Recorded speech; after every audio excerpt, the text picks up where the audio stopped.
Pour en savoir plus sur le 15M, nous avons avec nous Chema Ruiz.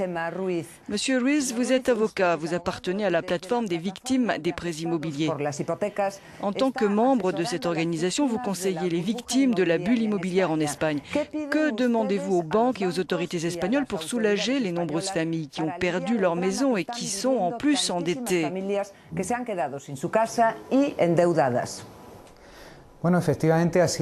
Je conseille effectivement les victimes. D'ailleurs, ce matin, en bloquant une expulsion, j'ai été arrêté par la police. Et j'arrive juste du commissariat pour répondre à vos questions.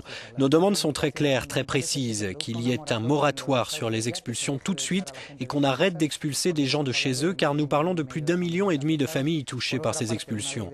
D'un autre côté, nous demandons une loi qui permette le remboursement de la dette immobilière en rendant le logement, ce qui n'est pas le cas actuellement en Espagne. Aujourd'hui, on jette les gens hors de leur maison et on exige aussi qu'ils remboursent le reste de leur dette.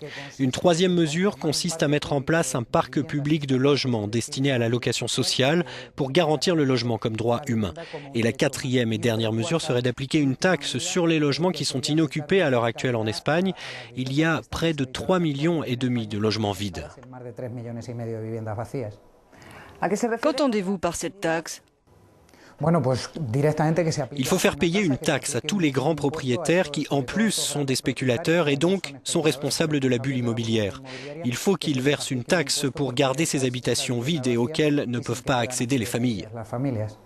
Depuis le 15e, la loi électorale espagnole est sévèrement critiquée. La principale critique que l'on entend, c'est que cette loi réduit la représentation démocratique et fortifie le bipartisme. Expliquez-nous pourquoi et qu'est-ce que vous proposez? Nous parlons effectivement d'une loi électorale qui favorise les intérêts des grands partis et les accords que ces derniers passent ensuite avec les nationalistes. Pour citer un exemple, un petit parti comme Izquierda Unida, avec 7,5% des voix, obtiendrait 8 députés, tandis qu'un parti tel que Convergencia y Unió, par exemple, avec 3,5% des voix, en aurait 13. En plus, le PSOE, en obtenant 4 fois plus de voix que Izquierda Unida, par exemple, aurait pratiquement 8 fois plus de députés. Il s'agit donc d'un système électoral qui ne représente pas du tout l'essence démocratique d'une personne, une voix, mais au contraire le viol. Et la revendication principale, sans entrer dans plus de détails, est simple, qu'il y ait une circonscription électorale unique et que la répartition des sièges soit vraiment proportionnelle pour respecter le principe d'une voix par personne, tel pourcentage de voix, tel nombre de députés.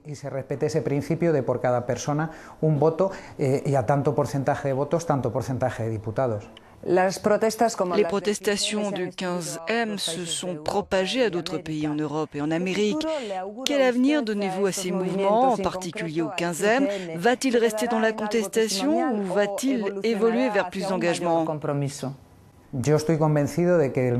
Je suis convaincu que le mouvement 15M arrivera à converger vers d'autres mouvements, d'autres plateformes en lutte contre ce néolibéralisme sauvage qu'on tente de nous imposer et qu'ensemble, ils parviendront à former une colonne vertébrale pour vaincre le système actuel. Muchas gracias, Chema Ruiz, abogado y miembro del 15M. Gracias a vosotros.